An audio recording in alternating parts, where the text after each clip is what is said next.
Magandang hapon guys, at tayo na dito sa ngayon sa bahay dito sa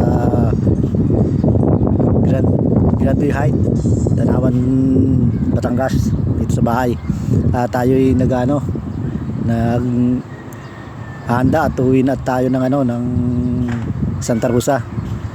Siya nga pala ngayon ang oras ay 4:30, kaya tayo babiyahe ng pauwi sa bahay sa Santa Rosa. Ayan guys, at tayo alis na. Let's go. Ayan guys, labas na tayo. Dito na tayo sa main road ng subdivision at tayo lalabas na. Ayan guys, kaya medyo kailangan makakuha na agad tayo. At fast forward, dito na tayo sa sa may gate. At tayo lalabas na ng subdivision. Ayan, may may patrol pa. Saan galing kaya ito? Ayan, palabas na rin yata, aalis na rin yata dito. Paunahin na muna natin ito para paglabas natin dire-diretso. Ayan guys, tayo diretso ng biyahe papuntang ating pupuntahan. At tayo nga pala dito na sa sa highway. Ito ay palabas ng Tanawan. Hindi na tayo dumaan sa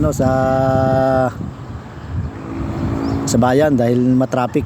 Dito tayo dumaan sa kabila para mas mabilis ang biyahe dito kaysa doon sa ayan, labas na tayo ng ng Tanawan highway na, Marlica highway na ito na papuntang Santo Tomas. Ayan yan, ito ng tulay ng nag-uugnay ng Tanawan at saka Santo Tomas. Lampas na tayo guys, kaya kinakailangan tayo ng pagbiyahe at medyo hapon na, baka abutin tayo ng gabi. Pero kung hindi matraffic, nakukuha ko lang ito ng 45 minutes pamula dito sa Tanawan hanggang Balibago, Santa Rosa. Pero pag matraffic, ay nakukuha mga lampas ang oras takbo. Hindi naman kasi mabilis, yung takbong pugi lang.